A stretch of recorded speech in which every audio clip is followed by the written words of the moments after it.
안녕하세요. 법 읽어주는 공정쌤입니다. 이번 시간은 도시개발법 기출문제 해설 29회와 30회를 해설해 드리도록 하겠습니다. 먼저 29회 53번입니다. 도시개발법령상 도시개발구역으로 지정할 수 있는 대상 지역 및 규모에 관하여 괄호 안에 들어갈 숫자를 바르게 나열한 것은 도시개발법령상 도시개발구역을 지정할 때 용도 지역별로 최소 지정 면적이 정해져 있었습니다. 그래서 제가 법을 읽어 드릴 때 표로 정리를 해 드렸었는데요. 바로 이 오른쪽에 있는 표와 같습니다.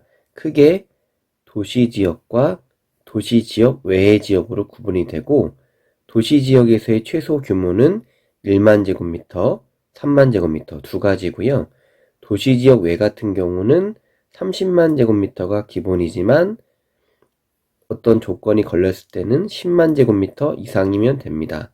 일단은 이 문제에서는 보기에서 괄호 안에, 네모칸 안에 들어가 있는 것들은 전부 도시지역이잖아요. 도시지역이기 때문에 일단 오른쪽은 놔두고 왼쪽에서 골라보겠습니다. 자, 도시지역에서 1만과 3만이 나눠져 있는데, 자, 1만 이상은 주거, 상업, 그리고 녹지지역 중 자연녹지, 생산녹지지역, 그리고 공업지역 중, 이제 3만은 공업지역이 되겠습니다. 그렇게 되면 바로 답을 찾을 수가 있죠. 자, 주거상업 1만, 공업지역 3만, 자연녹지 1만, 생산녹지도 1만. 정답은 2번이 되겠습니다. 이 표에 대해서는 제가 법을 해설해 드릴 때 자세히 설명을 드렸었고, 이 기출문제 해설이 끝나고 나서 도시개발법을 한 번 더 정리한 시간을 가질 때 제가 오른쪽 표에 대해서 정리한 시간을 다시 만들도록 하겠습니다. 54번입니다. 도시개발법령상 도시개발사업의 시행에 관한 설명으로 옳은 것은 1번 국가는 도시개발사업의 시행자가 될 수 없다. 2번 한국철도공사는 역세권의 개발 및 이용에 관한 법률에 따른 역세권 개발 사업을 시행하는 경우에만 도시개발 사업의 시행자가 된다. 3번 지정권자는 시행자가 도시개발 사업에 관한 실시계획의 인가를 받은 후 2년 이내에 사업을 착수하지 아니하는 경우 시행자를 변경할 수 있다. 4번 토지 소유자가 도시개발구역의 지정을 제한하려는 경우에는 대상구역 토지 면적의 2분의 1 이상에 해당하는 토지 소유자의 동의를 받아야 한다. 5번 사업 주체인 지방자치단체는 조성된 토지의 분양을 주택법에 따른 주택건설 사업자에게 대행하게 할 수 없다. 자, 답은 3번이 되겠는데요. 1번부터 살펴보도록 하겠습니다. 자, 1번과 2번은 묶어서 보도록 할게요. 도시개발법에서 이 시행자 부분, 법 제11조인데요. 법 제11조는 지금 27회부터 매회 한 문제 또는 두 문제 이상씩 보기에 지문으로 출제되고 있습니다. 그래서 매우 중요한 부분이 되겠습니다. 자, 법 제11조 제1항 도시개발 사업의 시행자는 다음 각 회자 중 시행자는 이제 지정권자가 지정을 하게 되는데, 다만 도시개발구역의 전부를 환지 방식으로 시행하는 경우에는 누가 한다? 토지 소유자나 조합이 시행자가 됩니다. 그리고 시행자가 될 수 있는 자는 첫 번째, 국가나 지방자치단체. 보기 1번에서 국가는 될 수 없다고 했지만 될 수 있죠. 그리고 2번, 2호, 대통령령으로 정하는 공공기관. 한국철도공사는 여기에 해당이 됩니다. 그렇다면 3월 더 살펴볼게요. 그리고 대통령령으로 정하는 정부 출연기관에 한국철도시설공단과 제주국제자유도시개발센터가 있습니다. 그 중에서 한국철도시설공단은 역세권 개발 사업을 시행하는 경우에만 도시개발 사업의 시행자가 될 수 있고, 제주국제자유도시개발센터는 제주특별자치도에서 개발사업 하는 경우에만 도시개발 사업의 시행자가 될 수 있습니다. 자, 2번은 자, 이름이 비슷한 한국철도공사와 한국철도시설공단의 내용을 섞어서 보기를 만들었죠. 2번도 틀린 내용이 되겠고요. 자, 3번은 법 제11조 제8항의 내용입니다. 지정권자는 다음 각 권어 하나에 해당하는 경우에는 시행자를 변경할 수 있습니다. 시행자를 변경할 수 있는 사유에 대해서 얘기를 하고 있고, 2로 도시개발 사업에 관한 실시계획 인가를 받은 후 2년 이내에 사업을 착수하지 아니하는 경우, 실시계획 인가를 받으면 2년 이내에 사업을 착수를 해야 되는데, 만약 착수하지 못했으면 지정권자가 도시개발 사업의 시행자를 변경할 수 있습니다. 변경해야 한다가 아니고 변경할 수 있습니다. 자, 이 부분도 체크해 주시고요. 3번은 맞는 내용이 되겠습니다. 자, 4번은 법 제11조 제6항의 내용입니다. 토지 소유자 또는 제1항 7호부터 제11호까지 규정에 해당하는 자가 도시개발구역의 지정을 제한하려는 경우, 자, 토지 소유자가 도시개발구역 지정 제한을 하려는 경우에는 동의 요건이 필요한데요. 대상구역 토지 면적의 3분의 2 이상에 해당하는 토지 소유자의 동의를 받아야 한다.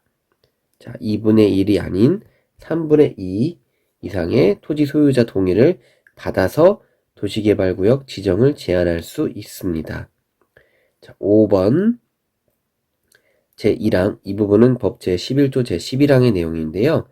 제1항 제1호부터 제4호까지 규정에 해당하는 자, 제가 몇 번 설명드렸지만 바로 공공개발, 공영개발하는 시행자들이죠. 그 중에서 제1호는 국가 또는 지방자치단체죠. 국가나 지방자치단체에 해당하는 자는 도시개발 사업을 효율적으로 시행하기 위하여 필요한 경우에는 설계, 분양 등 도시개발 사업의 일부를 주택법에 따른 주택건설 사업자 등으로 하여금 대행하게 할 수 있다.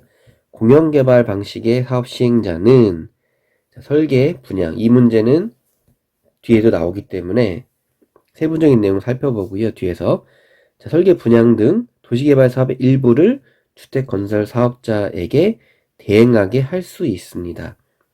자, 사업 주체인 지방자치단체는 토지의 분양을 대행하게 할 수 있다.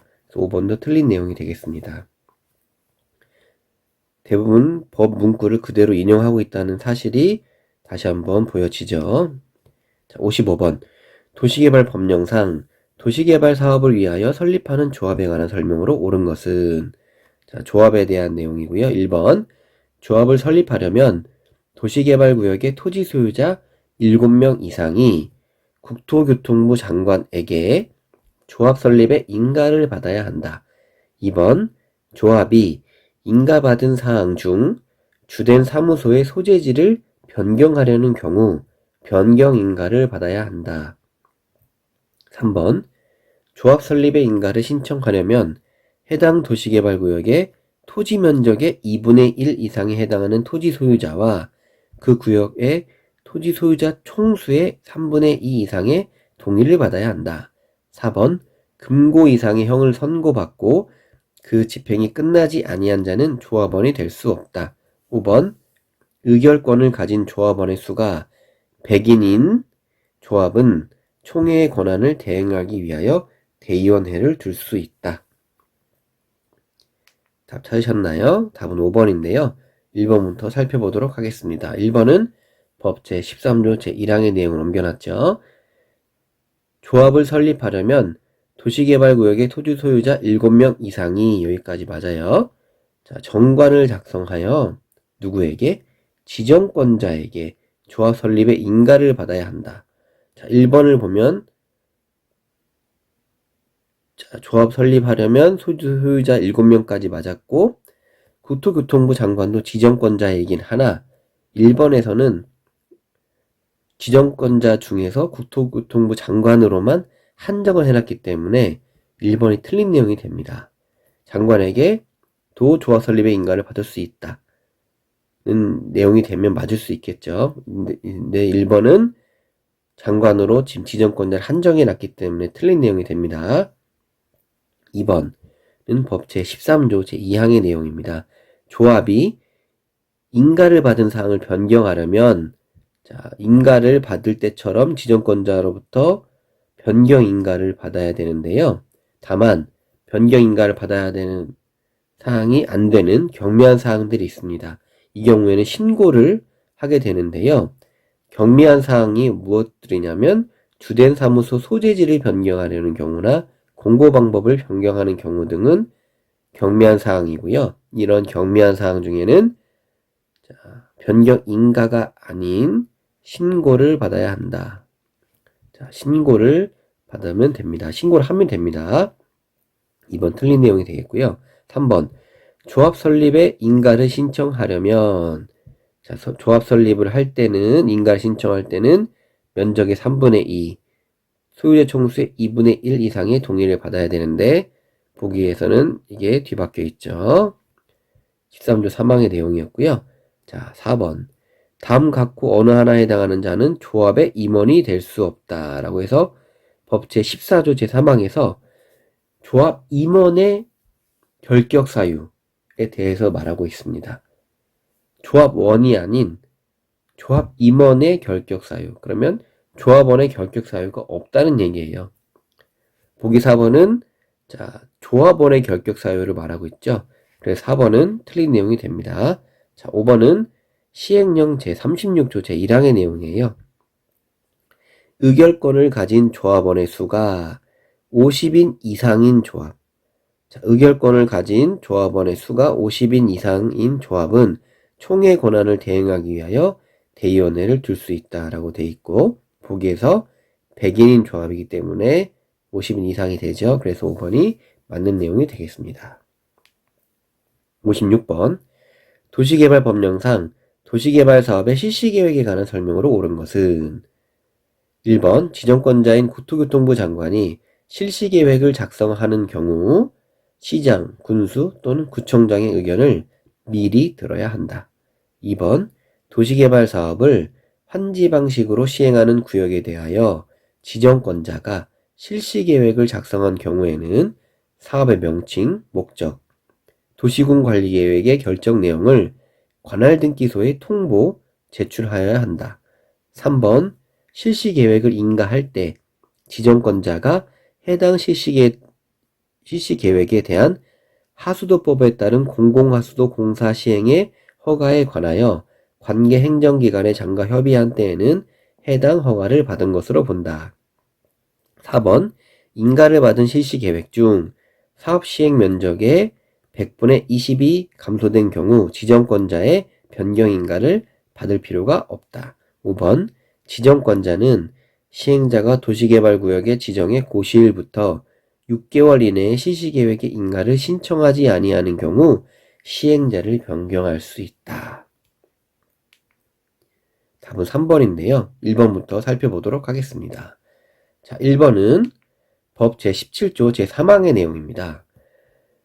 지정권자가 실시계획을 작성하거나 인가하는 경우 이때 지정권자가 장관이 지정권자이면 누구의 의견을 듣는다? 시도지사 또는 대도시시장의 의견을 듣고 지정권자가 시도지사일 때 시장군수구청장의 의견을 듣도록 되어 있습니다. 지정권자가 장관인 경우에 실시계획에 대해서 의견을 듣는 것은 시장군수구청장까지 가지 않고 위에 중간기관인 시도지사 또는 대도시시장의 의견을 듣도록 되어 있습니다. 1번은 틀린 내용이 되어 있고요. 2번 시행령 제40조 제2항의 내용입니다. 지정권자는 도시개발 사업을 환지 방식으로 시행하는 구역에 대하여는 고시 내용 중에서 1호부터 6호까지 사항과 토지 조서를 관할등기소에 통보 제출해야 되는데 40조 1항을 보면 지정권자가 실시계획을 작성하거나 인가한 경우에는 고시를 합니다. 실시계획의 내용을 고시를 하는데 1호부터 7호까지 내용이 있죠. 사업의 명칭, 목적, 위치 및 면적, 시행자, 시행기간, 시행방식 도시군 관리계획의 결정 내용이 있는데 그 중에서 자 1항의 고시 내용 중에서 1호부터 6호까지의 사항과 1호부터 6호까지의 사항과 토지조서를 등기소에 통보 제출해야 됩니다. 보기에서는 도시군 관리계획의 결정 내용을 통보 제출해야 한다라고 되어 있는데 이 내용은 7호죠. 7호. 7호의 내용이기 때문에 등기소에 통보 제출하는 내용이 아닙니다.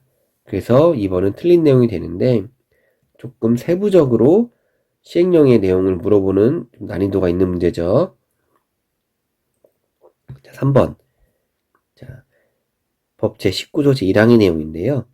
실시계획을 작성하거나 인가할 때 지정권자가 해당 실시계획에 대한 다음 각하 허가 승인 심사, 인가 신고 면허 등록, 협의, 지정 해제 또는 처분 등에 관하여 관계 행정기관의 장과 협의한 사항에 대하여는 해당 인허가 등을 받은 것으로 보며 실시계획 인가 때 실시계획 인가로 인해서 의제 받는 사항들에 대한 것들입니다. 의제를 받으려면 미리 관계 행정기관의 장과 협의를 해야 되고, 그 의제를 받는 사항 중에 하나가 하수도법에 따른 공공하수도 공사 시행의 허가가 있습니다. 이 사항에 대하여 미리 협의한 때에는 해당 허가를 받은 것으로 본다. 의제가 된다는 내용이고요. 4번 맞는 내용이 되겠습니다. 4번은 법 제17조 제4항의 내용으로서 인가를 받은 실시계획을 변경하거나 폐지하는 경우에 준용하는데 실시계획을 변경하거나 폐지를 할 때도 실시계획 인가를 받도록 되어 있는데 경미한 사항을 변경하는 경우엔 그러하지 아니하다. 실시계획 변경 중에서 경미한 사항에 해당하는 것이 무엇이냐면 사업 시행 면적의 100분의 10의 범위 내에서 면적 감소, 그리고 사업비 100분의 10, 사업 면적과 사업비 10%. 사업 면적은 10% 범위 내의 감소, 증가는 안 됩니다. 증가는 1%만 증가를 해도 경미한 사항이 아니에요. 감소만 해당이 되고, 사업비 같은 경우는 증감입니다. 증감. 사업비는 10%까지 늘거나 줄었을 때 경미한 사항이 해당이 되고, 면적은 감소할 때만 해당이 됩니다. 이러한 경우들은 변경 인가를 받지 아니해도 되는데 4번은 100분의 20이기 때문에 110% 이상이 넘어갔죠. 그래서 인가를 받아야 됩니다. 5번 지정권자는 다음 각호 사항이 어느 하나 해당하는 경우 시행자를 변경할 수 있다. 지정권자가 도시개발사업의 시행자를 변경할 수 있는 경우 우리 몇 문제 앞에서 봤죠. 실시계획 인가 후 2년 이내 사업 착수하지 않으면 시행자 변경할 수 있는데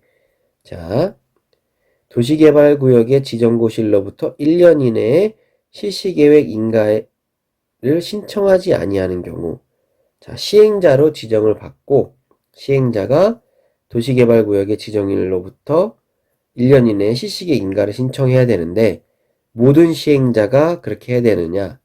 아니에요. 5번은 약간 보기가 좀 잘못되어 있는 거예요. 이게 보기가 사실은 초점은 6개월에 맞춰져 있지만 하나 빼먹은 게 뭐냐면 시행자 중에서 토지 소유자 조합인 경우만 해당이 됩니다.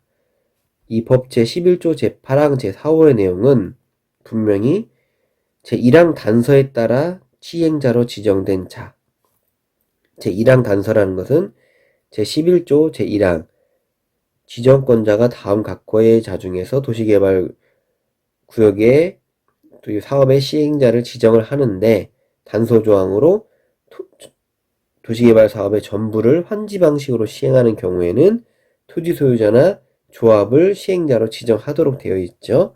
이 단서에 따라서 시행자로 지정된 토지 소유자와 조합이 고실로부터 1년 이내에 도시개발 사업에 관한 실시계획 인가를 신청하지 아니하는 경우에는 시행자를 변경할 수 있다.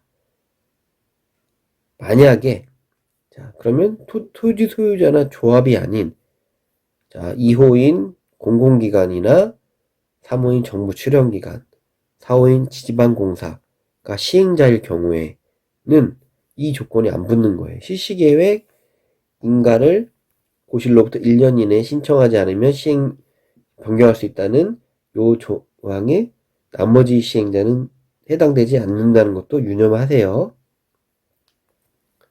자, 57번. 도시개발 법령상 환지 방식에 의한 사업 시행에 관한 설명으로 틀린 것은 1번.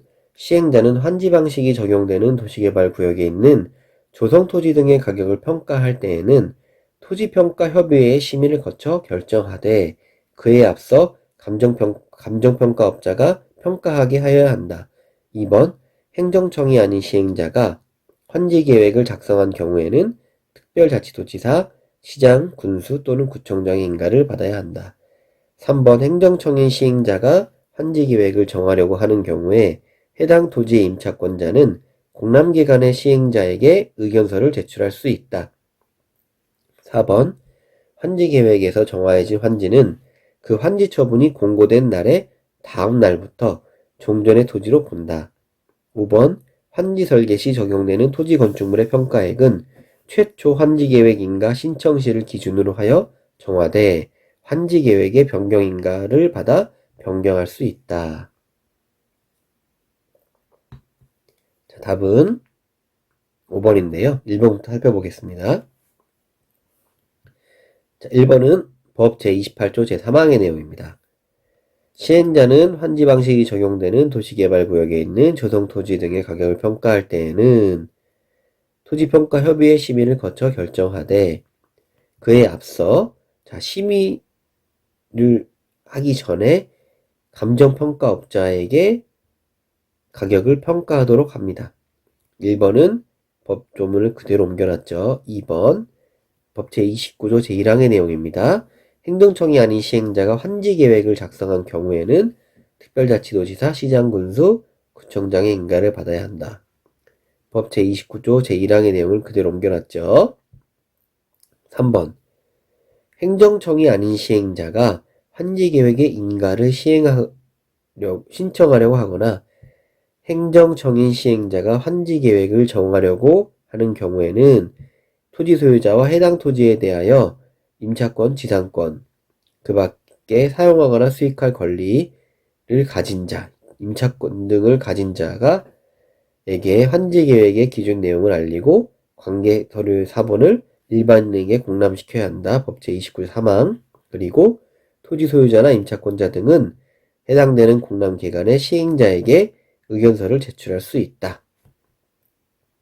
자, 행정청인 시행자가 환지계획을 정하려고 할 때 해당 토지의 임차권자는 공람기관의 시행자에게 의견서를 제출할 수 있다. 맞는 내용이죠. 4번은 법 제42조 제1항의 내용입니다. 환지계획에서 정하여진 환지는 그 환지 처분이 공고된 날의 다음 날부터 종전의 토지로 본다. 자주 출제되는 지문이죠. 자, 5번. 환지 설계 시에 적용되는 토지 건축물의 평가액은 최초 환지계획 인가시를 기준으로 정하고, 자, 여기까지 맞는데, 환지계획의 변경 인가를 받아 변경할 수 있다. 자, 어찌 보면 맞는 내용인 것처럼 보이지만, 자, 환지 설계 시 적용되는 여기까지는 맞아요. 맞고, 자, 여기까지는 맞는데, 자, 일단은 변경할 수 없습니다.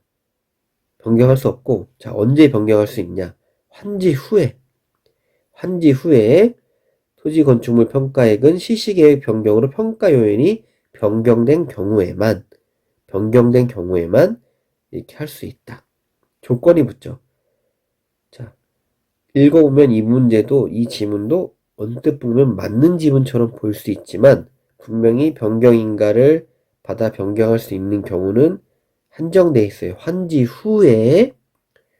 설계 시가 아니고 환지 후에 실시계획 변경으로 평가요인이 변경된 경우에만 변경할 수 있다고 조건을 걸고 있습니다. 시행규칙에서요. 어렵죠. 말이 중간에 생략되어 있는 것까지 체크를 해야 되기 때문에 공법이 이래서 어렵습니다. 그래서 법조문을 더욱더 자세히 읽어봐야 되는 부분인 거죠. 자, 29의 마지막 문제입니다.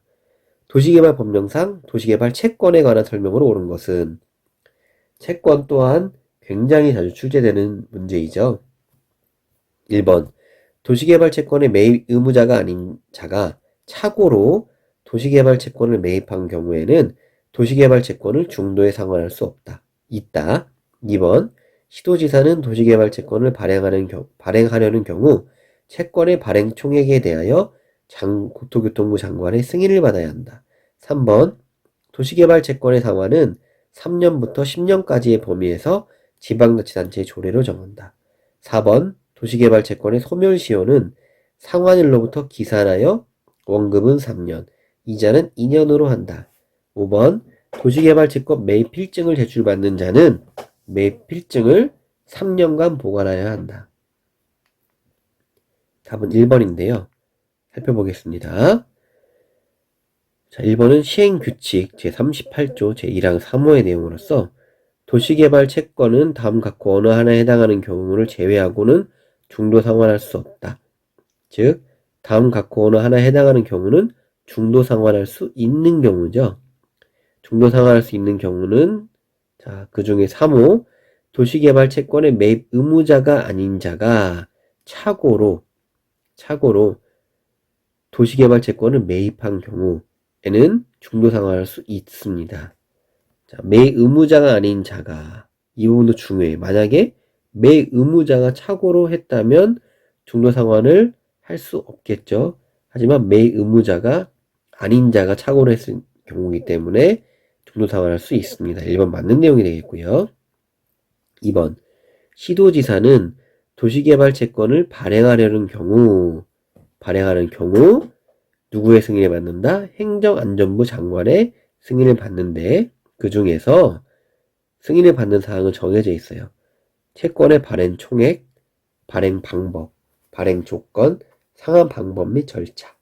자, 이런 것들을 할 때 장관의 승인을 받도록 되어 있는데, 그 장관은 누구다? 지자체이기 때문에 행정안전부 장관이 되겠습니다. 틀린 내용이 되어 있고요. 3번은, 자, 한번 출제가 됐던 지문이죠. 도시개발 채권의 상환은 3년부터 10년이 아닌 5년부터 10년까지 범위에서 조례를 정하고 있고, 4번도 자주 출제되는 지문이죠. 도시개발 채권의 소멸시효는, 자, 원금 5년, 이자 2년. 5번, 시행규칙 제41조 제3항의 내용입니다. 매입 필증을 제출받는 자는 매입자로부터 제출받은 매입 필증을 몇 년간? 5년간 따로 보관하도록 되어 있습니다. 이 문제는 시행규칙까지 나온 문제라서 조금 난이도가 있다고 판단이 됩니다. 이런 부분들은 뭐 자주 출제가 됐었지만, 자, 1번이나 5번 같은 경우는 시행규칙의 내용이기 때문에 오히려 난이도가 높은 문제라고 볼 수 있습니다. 다음 30회 넘어가죠. 30회 53번입니다. 도시개발 법령상 도시개발구역 지정에 관한 설명으로 옳은 것은, 1번, 대도시시장은 직접 도시개발구역을 지정할 수 없고 도지사에게 그 지정을 요청해야 한다. 2번, 도시개발 사업이 필요하다고 인정되는 지역이 둘 이상의 도의 행정구역에 걸치는 경우에는 해당 면적이 더 넓은 행정구역의 도지사가 도시개발구역을 지정하여야 한다. 3번, 천재지변으로 인하여 도시개발 사업을 긴급하게 할 필요가 있는 경우에는 국토교통부 장관이 도시개발구역을 지정할 수 있다. 4번, 도시개발구역의 총 면적이 1만 제곱미터 미만인 경우 둘 이상의 사업시행지구로 분할하여 지정할 수 있다. 5번, 자연녹지 지역에서 도시개발구역을 지정한 이후 도시개발 사업의 계획을 수립하는 것은 허용되지 아니한다. 답은 3번이죠. 1번부터 살펴봅니다. 자, 1번은 법 제3조 제1항의 내용입니다. 다음 각호 어느 하나에 해당하는 자는 계획적인 도시개발이 필요하다고 인정되는 때에는, 자, 도시개발구역에 지정할 수 있다. 도시개발구역의 지정권자에 대해서 말을 하고 있죠. 1호가 시도지사이고 2호는 대도시시장입니다. 대도시시장인데, 자, 시도지사에게 요청하는 경우, 즉 대도시시장은 직접 지정할 수 있어요. 대도시시장은 직접 지정할 수 있고, 자, 도지사에게 요청하는 사람은 누구냐면 시장 군수구청장이 도지사에게 지정을 요청하는 것이고, 대도시시장은 직접 도시개발구역을 지정할 수 있다. 1번 틀린 내용이죠. 2번은 법 제3조 제2항의 내용입니다. 도시개발 사업이 필요하다고 인정되는 지역이 둘 이상. 자, 도시개발 사업의 도시개발 구역을 지정을 할 때 둘 이상의 행정지자체에 걸치는 경우 가능한데, 자, 둘 이상의 도에 걸치는 경우, 자, 보기에서는 면적이 더 넓은 행정구의 도지사가 지정해야 한다고 되어 있지만, 법에서는 면적에 대한 내용은 없어요. 자, 협의하도록 되어 있습니다. 협의해서 지정할 자를 정합니다. 둘 이상에 걸쳐 있는 경우는 협의합니다. 면적이 더 넓고 더 적고의 관계가 아니에요. 3번. 국토교통부 장관이 도시개발구역을 지정할 수 있는 요건이죠. 법 제3조 3항입니다. 자, 국가가 필요가 할 때, 그리고 중앙행정기관의 장이 요청할 때, 그리고 공공기관의 장 또는 정부 출연기관의 장이 30만 제곱미터 이상으로서 엔드죠. 국가계획과 밀접한 관련이 있는 도시개발구역의 지정을 제한하는 경우. 4호 제2항에 따른 협의가 성립되지 아니하는 경우. 2항은 제3조 제2항을 얘기하는 거죠. 둘 이상의 행정구에 걸쳤을 때 협의하도록 되어 있는데 그 협의가 성립되지 않았을 때. 그리고 천재지변으로 인하여서 긴급하게 할 필요가 있는 경우에는 국토교통부 장관이 지정할 수 있다. 3번 맞는 내용이 되겠고요. 4번 시행령 제5조의 2 제1항의 내용입니다. 자, 도시개발구역을 둘 이상의 사업지구로 분할할 수 있는 경우는 언제냐? 분할 후에 각 사업시행지구 면적이 각각 1만 제곱미터 이상이어야 돼요. 총면적이 아니고 각각의 면적이 1만 제곱미터 이상 분할하더라도. 자, 왜일까요? 우리가 앞에서 봤을 때 도시개발구역의 최소 지정 면적이 있었죠. 도시지역인 경우에 공업지역을 제외한 주거, 상업, 녹지지역의 최소 지정 기준 면적이 1만 제곱미터였죠. 분할을 하더라도 1만 제곱미터 이상이 되어라. 이때만 분할해서 할 수 있다. 답은 4번도 틀린 미만으로 되어 있기 때문에 틀린 내용이 되겠죠. 5번 법 제4조 제1항의 내용입니다. 지정권자는 도시개발구역을 지정하려면, 자, 구역을 지정할 때 개발계획을 수립하는데요. 자, 개발계획을 공모하거나 대통령령으로 정하는 지역에 지정할 때 이 지역들은 자연녹지, 생산녹지, 도시지역, 외의 지역 등 지역에 도시개발구역을 지정할 때에는 구역 지정을 할 때 하고 난 다음에 개발계획을 수립할 수 있다. 보기 5번은 자연녹지에서 지정한 이후에 허용되지 않는다고 되어 있지만 허용이 되는 거죠. 자연녹지, 생산녹지, 도시지역, 외의 지역에서는 구역 지정 이후에 개발계획을 수립할 수 있습니다. 54번 도시개발법령상 지정권자가 도시개발구역 전부를 환지 방식으로 시행하는 도시개발 사업을 지방자치단체의 장이 집행하는 공공시설에 관한 사업과 병행하여 시행할 필요가 있다고 인정하는 경우 도시개발 사업의 시행자로 지정될 수 없는 자는, 바로 답을 살펴보면 1번 국가예요. 자, 일단 법 제11조 시행자 매회 출제되고 있다고 했죠. 자, 시행자는 다음 각호자 중 지정권자가 지정을 하고 단서 조항에서 자, 전부를 환지 방식으로 시행하는 경우에는 토지 소유자나 조합을 시행자로 지정합니다. 자, 문제에서 도시개발구역 전부를 환지 방식으로 시행하는 도시개발 사업 시행자는 지금 조합과 토지 소유자죠. 이 항을 보면 지정권자는 1항 단서에도 불구하고 전부를 환지 방식으로 시행할 때 토지 소유자나 조합을 시행자로 지정하는데 이 단서 조항에도 불구하고 다음 각호 어느 하나에 해당하는 사유가 있으면 지방자치단체나 대통령령으로 정하는 자를 시행자로 지정할 수 있다. 도시개발 구역의 전부를 환지 방식으로 시행할 때 사업 시행자는 원칙적으로 토지 소유자나 조합이 해야 되지만 여기 2항에서 바로 풀고 있어요. 지자체나 대통령령으로 정하는 자를 시행자로 지정을 하는데 어떤 경우냐?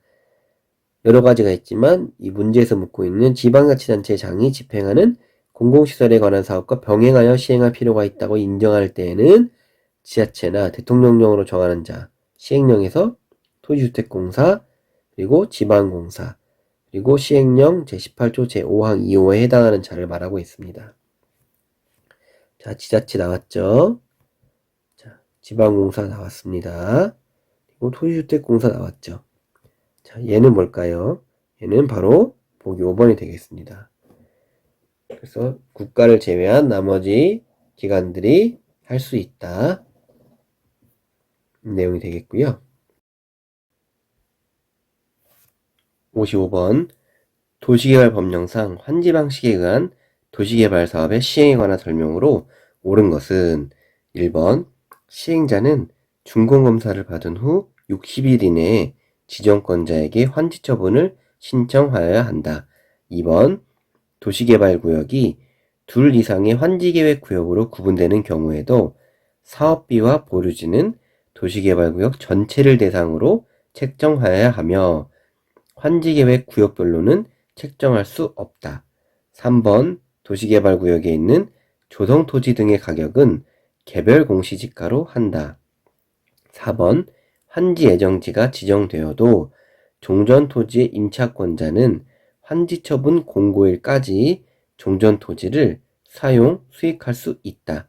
5번 환지계획에는 필지별로 된 환지 명세와 필지별과 권리별로 된 청산 대상 토지 명세가 포함되어야 한다. 답은 5번인데요. 1번부터 살펴봅니다. 1번 법 제40조 제4항의 내용입니다. 시행자는 지정권자에 의한 준공검사를 받은 경우, 그리고 만약 지정권자가 시행자인 경우에는 공사완료 공고가 있을 때 대통령령으로 정하는 기간 60일 이내에 환지 처분을 해야 합니다. 자, 1번 보기를 살펴보면 시행자는 준공검사를 받은 후에 60일 이내에 지정권자에게 환지 처분을 신청하여야 한다. 자, 60일 이내까진 맞아요. 그런데 시행자가 준공검사를 받은 경우에는 직접 환지 처분을 하는 겁니다. 지정권자에게 신청하는 것이 아니고 시행자가 직접 환지 처분을 하는 거예요. 그래서 틀린 내용이 되겠고 2번 시행령 제28조 제1항의 내용입니다. 보류지는 실시계획 인가에 따라 정하되 도시개발구역이 둘 이상의 환지계획구역으로 구분되는 경우에는 환지계획구역별로 사업비용 및 보류지를 책정하여야 한다. 환지계획구역별로 책정할 수 없다가 아닌 환지계획구역별로 책정하여야 합니다. 의무 규정이에요. 3번 시행령 제57조 제6항의 내용으로서 조성토지 등의 가격평가는 개별공시지가가 아닌 감정평가에 따른 감정가격으로 합니다. 3번 틀린 내용이고요. 4번 시행령 제5조의 2 제1항의 내용입니다. 환지예정지가 지정이 된다면 종전의 토지의 소유자와 임차권자는 환지예정지 지정의 효력 발생일부터 환지 처분이 공고되는 날까지 자, 권리는 행사할 수 있지만 종전의 토지를 사용하거나 수익할 수 없다. 자, 종전의 토지에 대하여는 사용 수익할 수 있는 권한이 없습니다. 없다예요. 4번 틀렸고요. 자, 5번 법 제28조 제1항의 내용으로서 시행자는 도시개발사업 전부 또는 일부를 환지 방식으로 시행할 때는 환지 계획이라는 것을 작성을 하는데, 환지 계획의 내용에는 환지 설계, 그리고 필지별로 된 환지 명세와 필지별과 권리별로 된 청산 대상 토지 명세, 그리고 채비지 또는 부르지 명세, 요 4가지 사항을 포함하여 환지 계획을 작성하도록 되어 있습니다. 5번 맞는 내용이고요. 56번 도시개발법령상 도시개발사업의 시행자인 국가 또는 지방자치단체가 주택법에 따른 주택건설 사업자에게 대행하게 할 수 있는 것은, 대행하게 할 수 있는 도시개발사업 범위에 해당하는 것만을 모두 고른 것은 29회 때 나왔던 내용이죠. 바로 살펴보면, 자, 먼저 법 제11조 제11항 보면, 자, 제1항 1호부터 4호까지 규정에 해당하는 자, 공용개발 방식을 시행하는 자죠. 는 도시개발 사업을 효율적으로 시행하기 위하여 필요한 경우 설계 분양 등 도시개발 사업 일부를 주택건설 사업자 등으로 하여금 대행하게 할 수 있는데, 자, 대행하게 할 수 있는 도시개발 범위에 대해서는 시행령 제25조 2에 대해 나와 있고요. 실시 설계와 부지 조성공사, 기반시설공사, 토지의 분양에 대해서 대행하게 할 수 있습니다. 답은 전부 포함된 5번이 되겠고요. 57번 도시개발법령상 도시개발사업의 시행 방식에 관한 설명으로 옳은 것은 1번 분할 혼용 방식은 수용 또는 사용 방식이 적용되는 지역과 환지 방식이 적용되는 지역을 사업 시행 지구별로 분할하여 시행하는 방식이다. 2번 계획적이고 체계적인 도시개발 등 집단적인 조성과 공급이 필요한 경우에는 환지 방식으로 정하여야 하며 다른 시행 방식에 의할 수 없다. 3번 도시개발구역 지정 이후에는 도시개발 사업의 시행 방식을 변경할 수 없다. 4번 시행자는 도시개발 사업의 시행 방식을 토지 등을 수용 또는 사용하는 방식, 환지 방식 또는 이를 혼용하는 방식 중에서 정하여 국토교통부 장관의 허가를 받아야 한다. 5번 지방자치단체가 도시개발 사업의 전부를 환지 방식으로 시행하려고 할 때에는 도시개발 사업에 관한 규약을 정하여야 한다. 답은 1번인데요. 바로 살펴보죠. 시행령 제43조 제2항의 내용입니다. 시행자가 도시개발 사업을 혼용 방식으로 시행하려는 경우, 자, 도시개발 사업의 시행 방식은 수용 또는 사용에 의한 방식과 환지 방식에 의한 방식이 있는데, 이 두 개를 혼용하여서 사용할 때에는 어떻게 하냐? 자, 분할 혼용 방식과 미분할 혼용 방식으로 구분이 되어 있고요. 분할 혼용 방식은 용어에 분할이 있는 것처럼 수용 또는 사용 방식이 적용되는 지역과 환지 방식이 적용되는 지역을 사업 시행 지구별로 분할하여 시행하는 방식입니다. 그대로 옮겨놨죠. 그렇다면 미분할 혼용 방식은 자, 분할하지 않고가 되겠죠. 않고 혼용해서 하는 방식. 1번 맞는 내용이 되겠고요. 자, 2번과 4번은 시행령 제43조 제1항에 나와 있습니다. 시행자는 도시개발구역으로 지정하는 지역에 대해서 다음 각 호에서 정하는 바에 따라 도시개발 사업의 시행 방식을 정함으로 원칙으로 하되, 자, 원칙적으로 환지 방식과 수용 또는 사용 방식에 따라서 시행 방식을 정하도록 되어 있는데, 자, 사업의 용이성, 규모 등을 고려하여 필요하면 장관이 정하는 기준에 따라서 정할 수 있습니다. 자, 환지 방식과 수용 또는 사용 방식을 언제 적용하는지 살펴보면, 먼저 환지 방식은 대지로서 효용 증진과 공공시설의 정비를 위하여 토지의 교환, 분할, 그 밖에 구획 변경, 지목 또는 형질 변경이나 공공시설의 설치 변경이 필요한 경우, 그리고 중요한 건 이 남목이죠. 도시개발 사업을 시행하는 지역의 지가가 인근의 다른 지역에 비하여 현저히 높아서 시행자가 그 땅을 수용하는데 부담이 될 때 환지 방식으로 합니다. 그렇다면 수용 또는 사용 방식은 계획적이고 체계적인 도시개발 등 집단적인 조성과 공급이 필요할 때 수용 또는 사용 방식이 하는데요. 자, 2번 먼저 보면 계획적이고 체계적인 도시개발 등 집단적인 조성과 공급이 필요한 경우에는 환지 방식이 아닌 수용 또는 사용하는 사용 방식으로 하여야 합니다. 2번 틀렸고요. 자, 4번의 내용은 자, 시행자가 방식을 정하는 건 맞아요. 그런데 자, 장관의 허가를 받지는 않습니다.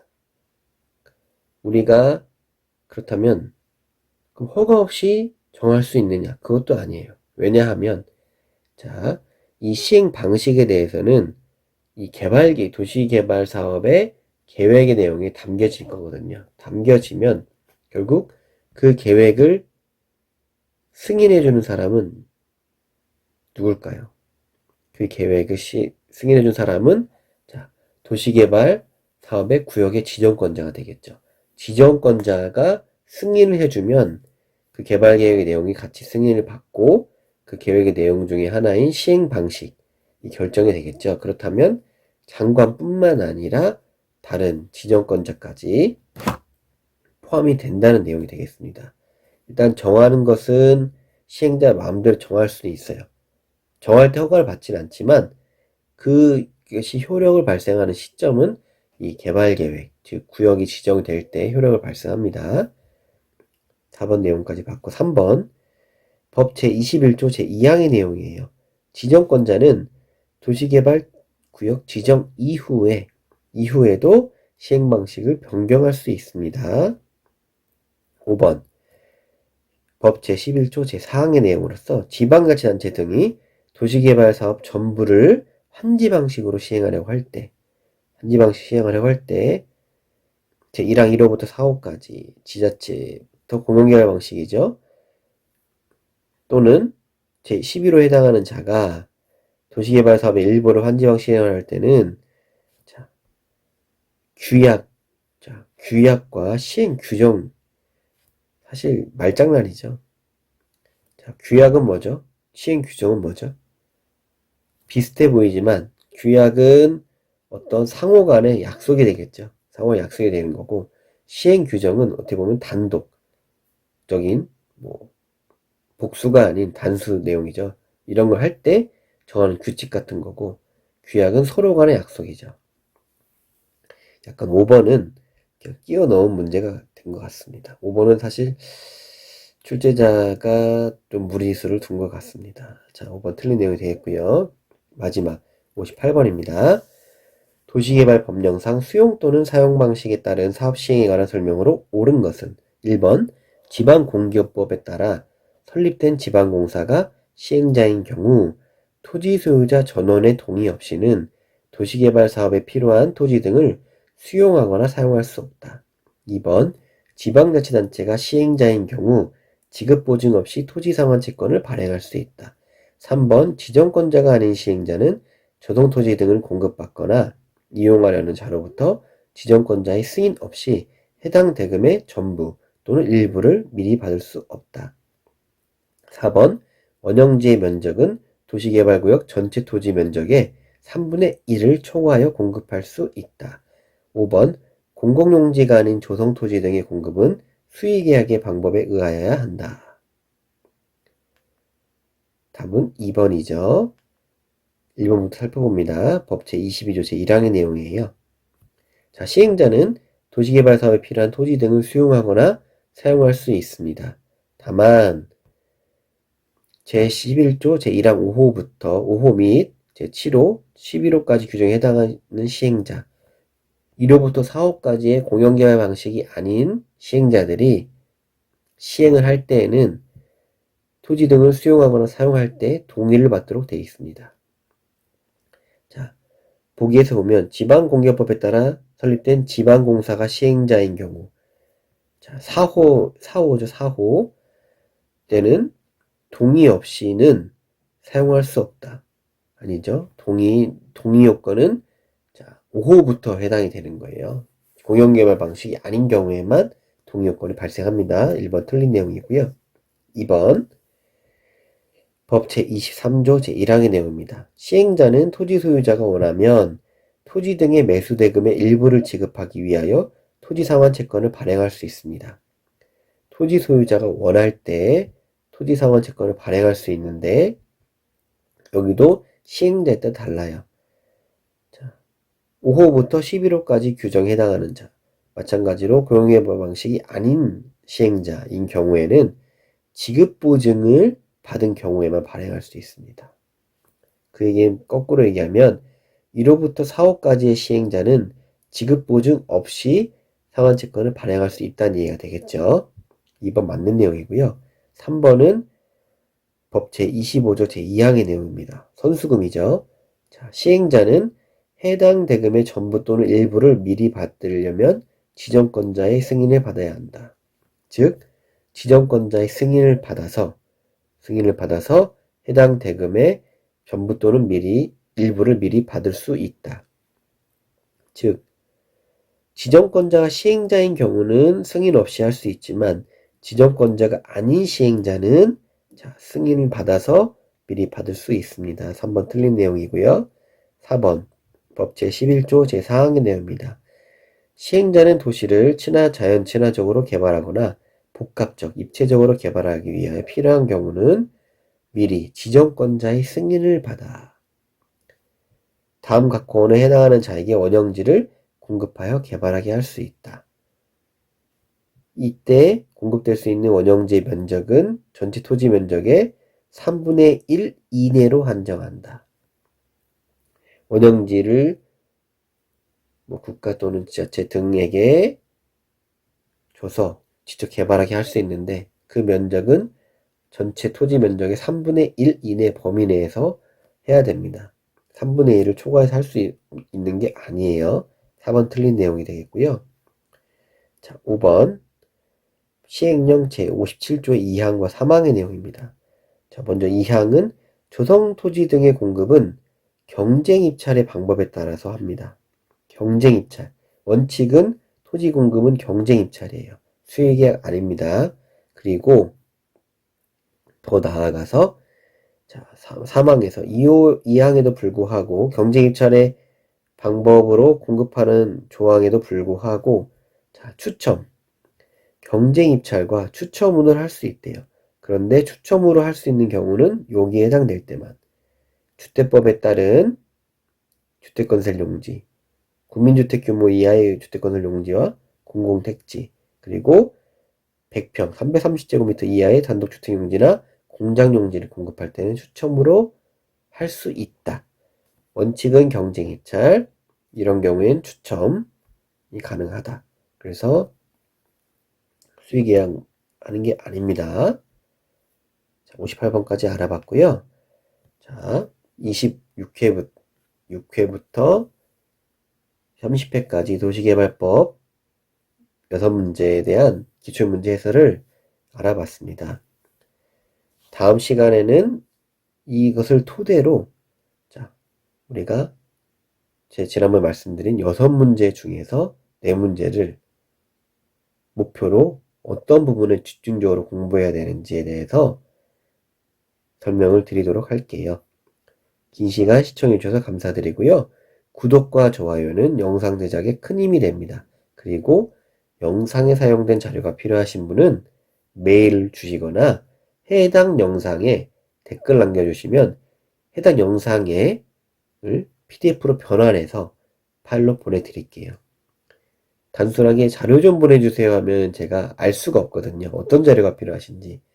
영상을 보시고 해당 이 자료가 필요합니다 라고 말씀을 하시면 제가 PDF로 변환해서 보내드립니다.